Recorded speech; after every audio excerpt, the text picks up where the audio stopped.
My family thinks I'm heartless, my sister thinks I'm weak, and yet I hold the key to everything they've taken for granted. One call, one decision, and nothing will ever be the same. When my phone buzzed that afternoon, I thought it was just another silly meme from my sister Kylie.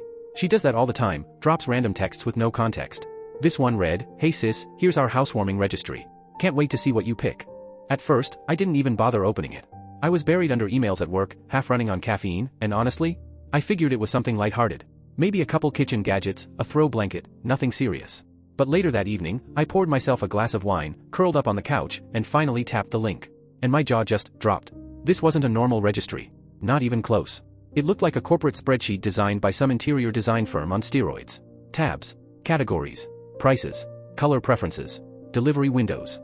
Everything meticulously organized under labels like essentials, luxury, and my personal favorite, must-haves before the holidays.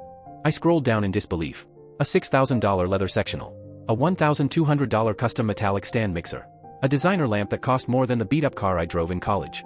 And then, right there, in bold, highlighted text, was the kicker. A tab labeled Cash Support.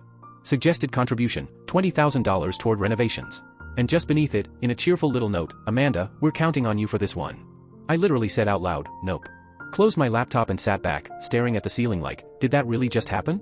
This wasn't a wedding. This wasn't a baby shower. This was Kylie and Sean moving into Grandma Dolores's old house, a house they got for free. And somehow, I was expected to bankroll their HGTV fantasy?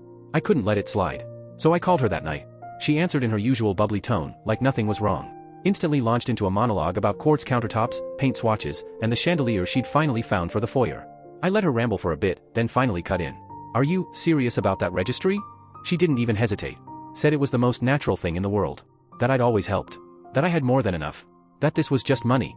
And that she and Sean were building their life, so of course they needed support from the people who cared. I almost laughed, but I didn't. Instead, I told her flatly, "I'm not sending you $1. Not one." Her tone didn't change. She didn't cry, didn't argue. She just went cold. "Then you're not invited." Click. I stared at my phone for a long time after that. Not because I was shocked, Kylie has always been entitled, but because this was the first time she'd stripped the sugar coating off. No manipulation, no guilt trip, just blunt. Like I was nothing more than a bank account with her sister's name attached. The party was that Saturday. I stayed home. Didn't text, didn't call, didn't explain. Just sat on the couch with my terrible reality TV and let it play out. Around 7 p.m., my phone lit up like a Christmas tree. First cousin Rachel. Then Aunt Jen. Then Mom. Turns out, Kylie hadn't told anyone the truth, just that I bailed. Rachel whispered that the mood shifted the second people noticed I wasn't there. Kylie got snippy, started playing the victim, saying I'd abandoned the family. But you know what? I didn't owe her, or anyone else, an explanation. Not anymore. 2 days later, my phone buzzed with a message from my dad.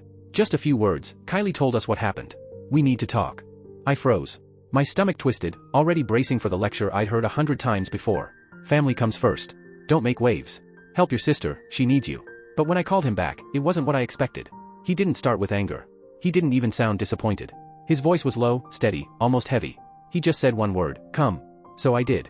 I sat across from him at the kitchen table, hands clenched together, and told him everything. The registry.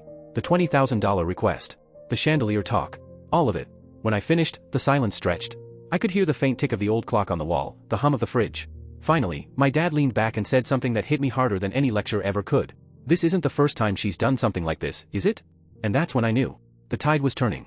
For the first time, someone else was seeing Kylie the way I had for years. He pressed me for details. Not just the $20,000 she casually wrote into her cash support tab. He wanted the full picture. So I gave it to him. The $3,000 emergency loan last November, when Sean supposedly lost his job, money that never came back. The time she borrowed my credit card for essentials and left me with $1,700 in charges from anthropology and a weekend at a spa resort. I had to cancel the card to stop her. The rent I'd covered. Twice. The gifts, the trips, the endless excuses. Even the dog surgery deposit because she told me, he's like family. When I finished, I realized I was practically shaking. My voice cracked, not from sadness but from years of pent-up frustration finally spilling out. My dad sat there, quiet. His expression unreadable. Then, almost to himself, he murmured, "We should have seen this sooner." And just like that, it felt like the spell was breaking. The very next day, my mom called. Usually, she jumps in to defend Kylie, to smooth things over. But this time her voice was different, measured, careful. "What really happened with that registry?" she asked. I didn't argue. I just forwarded her the link. 5 minutes later, I got a one-word text back, "Wow." Not long after, my cousin Rachel messaged me. Apparently, Kylie had hit her up for $250, claiming the furnace might need replacing. Rachel hadn't known what to do, but once she saw the registry too, she was livid. Turns out she'd already lent Kylie money in June, just a few hundred to hold her over. And once Rachel opened up, it was like a dam breaking. Aunt Jen admitted Kylie had asked her for $100. Uncle Greg said she'd requested a loan for property taxes, even though the house is fully paid off. A neighbor painted her garage for free, expecting at least gas money. He got nothing.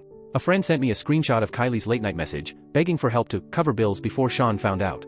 She wasn't just borrowing. She was juggling. Playing everyone against each other. And here's the thing, I didn't scream about it on Facebook. I didn't drag her in family group chats. I didn't start fights. I didn't need to.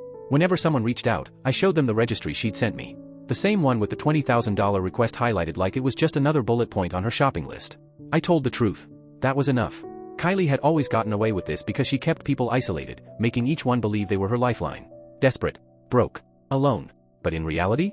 She was living rent-free in a 2-story house, ordering $90 candles and custom curtains, while convincing everyone else she was drowning.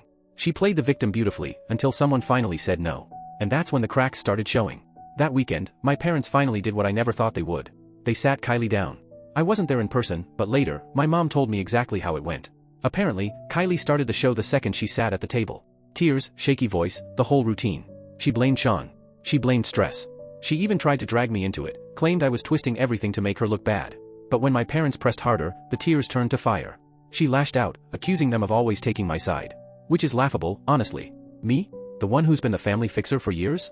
The one patching her holes, smoothing her messes, cleaning up while she played the struggling little sister? That's when my mom said the words Kylie wasn't prepared to hear, "We're not giving you another dollar." And my dad, calm, steady, followed with a blow even harder, "If you can't manage this house on your own, maybe you shouldn't be living in it." Kylie flipped. That night, she called me, her voice shaking with rage on voicemail.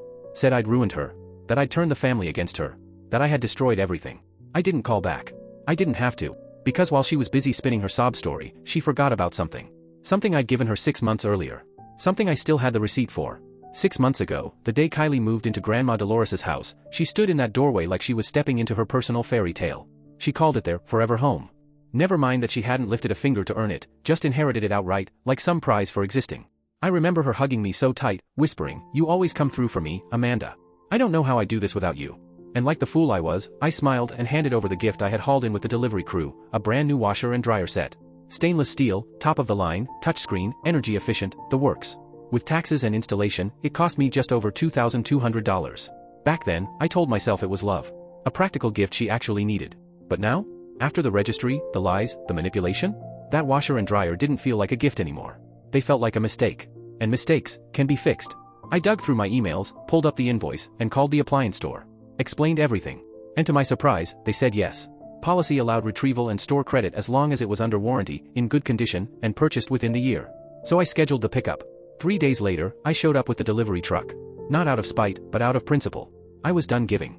When we pulled up, Kylie's car was gone, but Sean's was in the driveway. He opened the door, stared at me for a long second, and didn't even ask what I was doing. I told him calmly, "The washer and dryer are still in my name. I have the receipt. The store approved the pickup." He just stepped aside. Silent. The movers went in, disconnected the machines, wrapped the cords, patted the shiny steel like old friends, and wheeled them right out the door. I half expected Sean to argue, to snap, to demand I leave it. But instead, he just sat down on the stairs, head in his hands, watching the appliances roll away like it was the inevitable ending he'd been waiting for.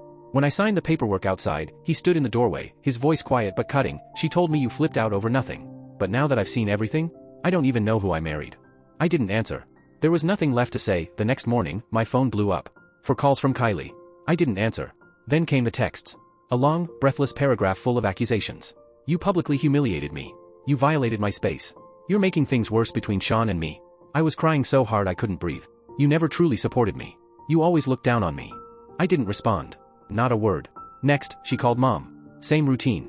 Same story. "I stole from her," she wailed. Mom asked the question that cut through the drama. "Did you pay for the appliances?" Her reply? "Well, that's not the point." Except, by now, it very much was the point. Because this wasn't just about the washer and dryer anymore. This was the moment the illusion cracked. By the end of the week, Sean had moved out. No shouting matches. No dramatic arguments. He just left. Took a duffel bag, grabbed his gaming console, and went to stay with a friend a few blocks away. He said he needed space. Apparently, he had no idea how far things had spiraled, financially, emotionally, everything. Kylie had spun him stories about family support, about how people were helping them settle in. He never saw the full registry, only the parts that made her look reasonable. But once he did, he was done. The washer and dryer weren't just missing appliances. They were symbolic. That's what my cousin said. Sean looked at the empty space and realized there was a bigger story here, one Kylie had kept hidden. And once he saw it, dominoes started to fall. Rachel demanded her money back. Kylie couldn't pay. Aunt Jen stopped replying to texts. Uncle Greg left her on read. Mom told her no more funds would be coming. Dad reminded her that if she couldn't handle the basics of the house, maybe she wasn't ready to own it. Kylie spiraled. She posted some passive-aggressive quote about betrayal from your own bloodline on Facebook, then deleted it an hour later when no one liked it. But while she was busy trying to spin control over the damage, she'd forgotten something else. Something she'd borrowed from me last year. And this time, I wasn't just taking it back, I was making sure it cost her. Last year, she'd called me during a work meeting, borderline hysterical. Her car had broken down. Sean couldn't get to work. She claimed the timing belt snapped, the mechanic wouldn't release the car without full payment, and she didn't have the money. I remember stepping into the hallway, phone in one hand, coffee in the other, and wiring her $1,800 before I even finished sipping. She promised to pay me back in 60 days. Said she just needed to get through that month. A year later, not a dime. When I mentioned it months ago, she acted confused. Oh, I thought it was a gift, she shrugged. I didn't forget, oh my god, I totally forgot about that. I didn't argue. I filed a small claim suit. Quietly. No threats, no calls warning her. Just neat paperwork, the bank transfer, our text thread, the mechanic's invoice. Everything in a folder. Dropped it off at the courthouse like I was mailing a birthday card. She was served on a Tuesday afternoon. I know because she left me 2 voicemails back to back. First yelling. Second crying. She called me heartless, compared me to mom, accused me of holding money over people. No apology. Just deflection. And then, something happened neither of us saw coming. I was on the phone with Rachel the next day. We weren't even talking about Kylie. I was venting about work, and suddenly she asked, "Did you hear Sean was at Aunt Jen's last night?" No. I hadn't. Apparently, he'd gone to talk about the house, not to gossip, but to ask questions. He was confused because, as Rachel put it, he thought the house was also in his name. Kylie had told him she'd added him to the deed after the wedding. Except she hadn't. Grandma Dolores left the house solely to Kylie. And not only had Kylie never added Sean to the deed, she'd secretly taken out a home equity line of credit, claimed it was for renovations. Told Sean she didn't have any money, but in reality, she'd been sitting on nearly $50,000 from that loan. Sean had been living a lie, and Kylie had been orchestrating it from the shadows. And that's when it got really messy. Sean discovered it by accident. One morning, he was sorting through the mail and noticed a bank statement with a credit draw listed. At first, he didn't think much of it, until he realized the loan wasn't in both of their names. Just hers. That's when he checked the deed.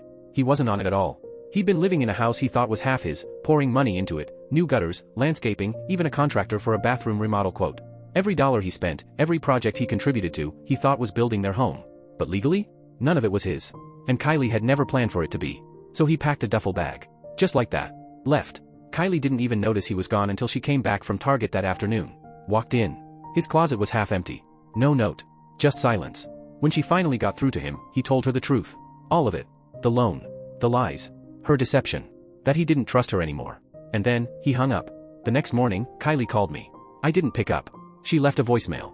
Voice trembling. Half pleading, half defensive. She said she never meant for this to go so far, that she was overwhelmed, that she missed me, that everything was complicated, but she still needed her sister. No real apology. Just guilt, nostalgia, and excuses. And while I sat there staring at her missed call, weighing if I even wanted to hear her again, my phone rang once more. This time, it wasn't Kylie.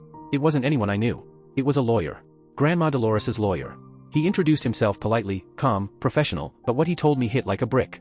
Apparently, in Grandma's original will, not the one Kylie flaunted like some trophy, there was a quiet little clause, a fallback that had been ignored during probate because the house still went to Kylie. But now, with the home equity loan and Kylie's current financial mess, the clause had resurfaced. And it mentioned me. I didn't even know how to react. The lawyer explained slowly, carefully, laying it all out. Kylie had taken out a $50,000 line of credit against a house she legally owned outright. She'd already missed a payment, was teetering on the edge of default. Because of that, the bank had pulled the full estate file, and that's when they found it, Grandma's hidden clause.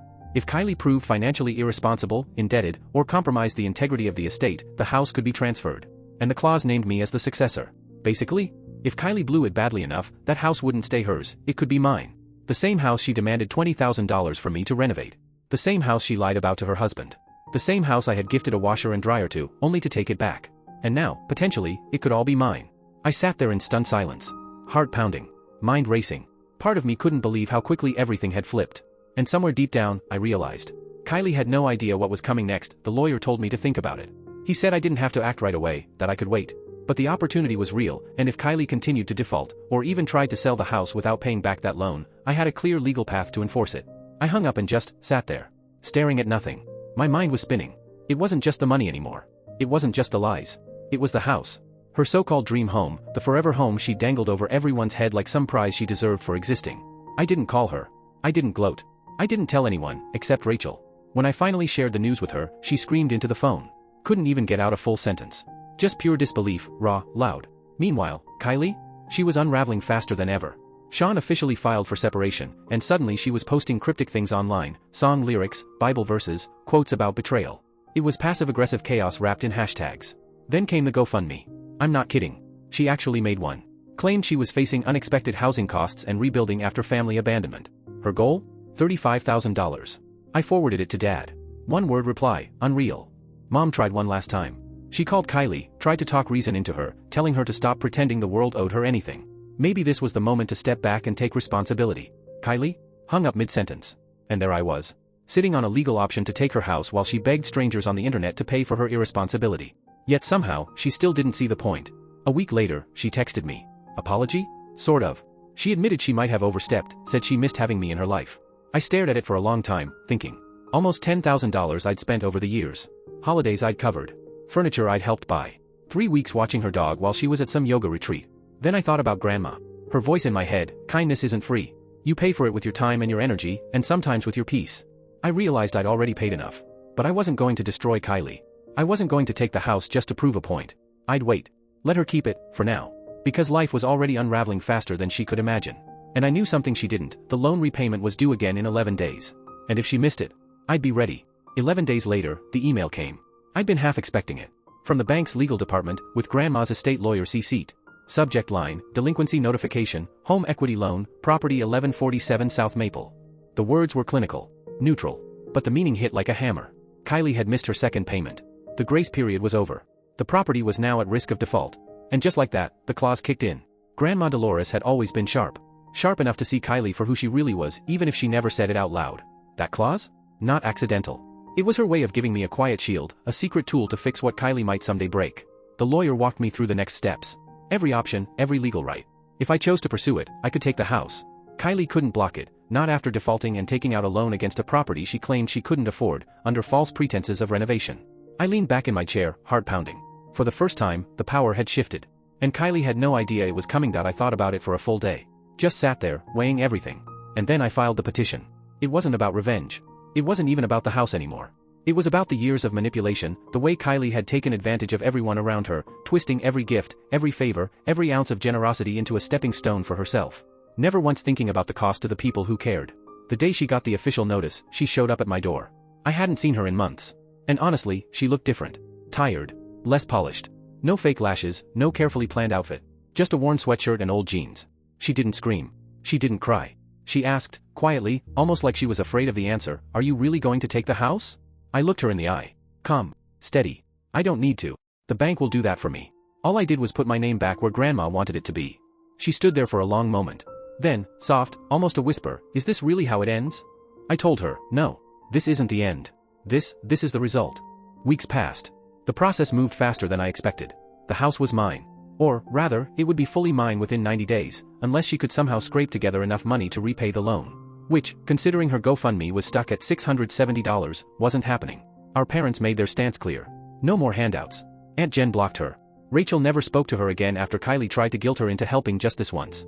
Sean didn't just leave. He filed for divorce. No drama. No negotiation. No drawn-out argument.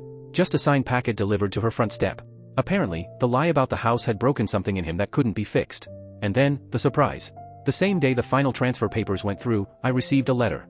Handwritten. 3 pages. From Kylie. No excuses. No manipulation. She admitted it all. The guilt. The lies. The money. The selfishness. The arrogance. The blind, transactional way she treated love and trust, only realizing too late, when no one was left to pick up the pieces. She asked for one thing, a chance to rebuild something with me. Not money. Not help. Just time. I read that letter 3 times. I wanted to believe her. I really did. But here's the truth, I had forgiven her too many times already. My parents might have been ready to give her a second chance. I wasn't. I keep the house. I keep my distance. And this time, I keep my peace.